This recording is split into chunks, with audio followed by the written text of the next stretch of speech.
There is a moment of opportunity, I think, here, because for the last 30 years, we've been sold this idea of an economic system where more is better, particularly in terms of trade. More trade is good, more investment, more exports, more imports. And the idea of increasing that economic activity through trade, the commercial activity, is going to be some form of solution in itself, and not just for people in the rich north, but actually for people in the south as well, that this is going to be some market-led solution.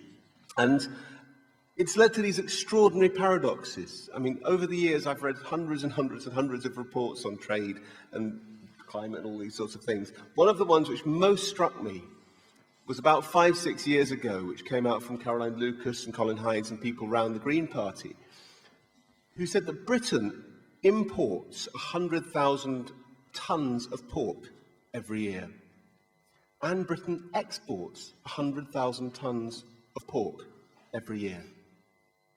And the same with milk. We import 50,000 litres of milk, and we export 50,000 litres of milk. And you just think, why?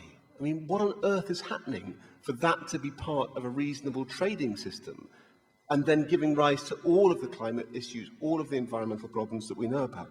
But developing countries throughout the 1980s, 90s, and indeed into this millennium were being told, you can trade your way out of poverty. Export orientation. Take your local subsistence ecosystems, take your small family farms and turn them over to monocropping, turn them over to big plantations so that you can export your way out of poverty. Also, open up your own markets to imports, because more imports is good as well as more exports. And what about opening up your investment regimes as well? So you get this constant stream from the World Bank and the IMF attaching conditions to all of their loans and their debt relief, saying, come on in, the water's lovely, integrate to the world economy, open up your own tariffs, open up your own import markets, and you can see the bright new future. And then the WTO comes along and tries to lock that in. And I think we do need to talk about the politics of this, because, as Assad says, there is an underlying problem in terms of consumption here. But the drivers for all of this were not ordinary working people across the world trying to, make enough to get by. It was very much a corporate agenda. And it was the corporations, multinational capital, which has profited from all of these opportunities, whether it be exports or imports into developing countries, or the new opportunities to go in and exploit the natural resources, the oil, the gas, the minerals of those countries.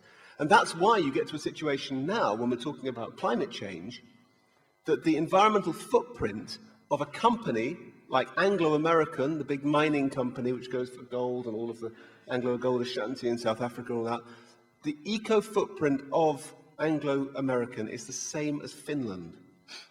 An entire country is taken care of by this one company operating around the world. And that corporate agenda is what's thrust forward this idea that more is better.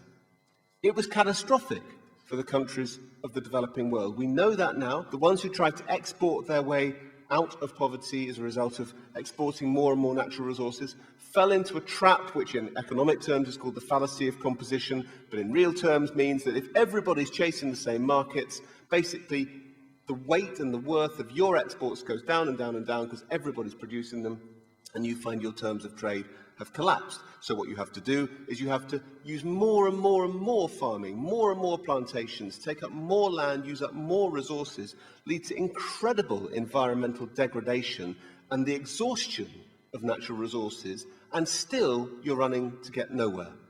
And that's what's happened, for example, if you think about the flower plantations in Kenya, which have now used up all of the water which was available to them and are now going to move next door to Ethiopia to use up all that water, and all the workers who've left their own subsistence farms, left their own control of their lives to act as work slaves in these plantations, are now being thrown onto the scrap heap. And guess what? They've got no water to use for their own farms anymore. So you basically saw complete problems in the export orientation. For the import liberalisation, complete disaster, because suddenly developing country infant industries found themselves in direct competition with the big multinationals of the West, and hey presto, guess what happened? They were all forced out of business. Mass redundancies, mass bankruptcies. I don't think it would be good to leave here tonight without a copy of this excellent report from War on Want, which categorises all of those things and tells you country after country, shows you the incredible problems which were caused as a result of that side of things. And similarly, in terms of investment coming in, yes, you find that some countries, particularly oil-producing countries, the ones with minerals, did see foreign investment come into their countries, but with absolutely no benefits for the local populations at all, because all of the profits were repatriated out of those countries. They were left with environmental disaster.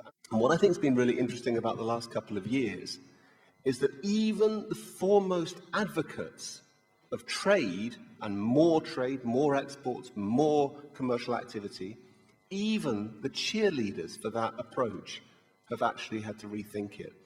Some of you may have seen last year, the IMF itself published an independent evaluation of its record on promoting trade liberalisation over the last 30 years.